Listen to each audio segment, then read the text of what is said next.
Aujourd'hui, je vais vous montrer comment être zéro déchet quand on a des animaux de compagnie.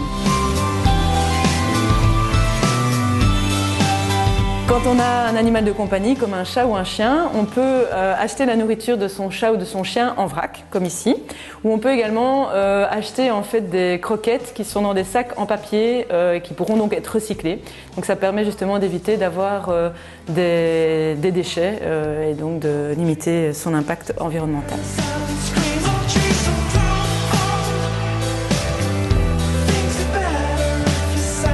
Aujourd'hui, il est possible de trouver des croquettes qui sont par exemple faites en Belgique avec justement des produits de qualité, des fruits et légumes dedans, etc.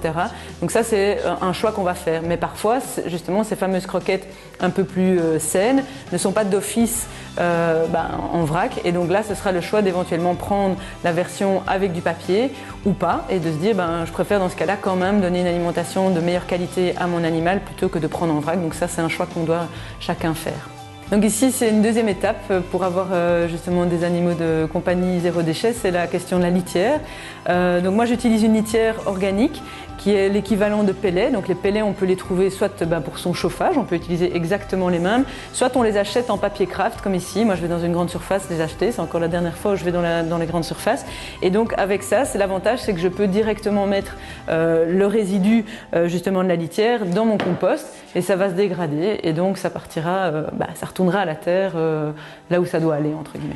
En plus d'être biodégradable dans le compost, c'est aussi une super alternative pour ne pas avoir d'odeur. En fait, cette litière ne sent pas du tout, je ne la change pas tous les jours et ça sent pas du tout dans la maison.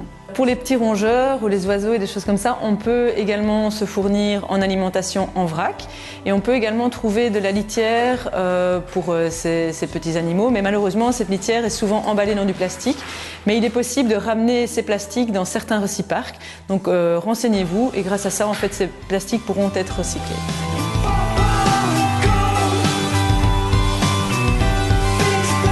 Au niveau des poils des chiens et des chats, l'avantage c'est qu'en fait quand on va brosser son animal, on va pouvoir mettre les poils dans le compost et ça va se dégrader, au même titre qu'on peut également mettre nos cheveux dans le compost.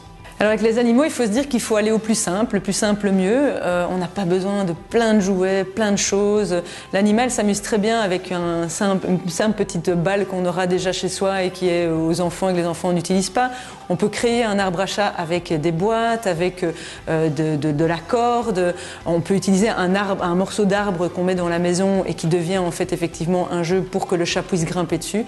Donc en fait, c'est simplement faire jouer sa créativité et on trouve des solutions pour ne pas devoir acheter des jouets qui souvent vont être utilisés 3-4 fois et vont très vite finir à la poubelle.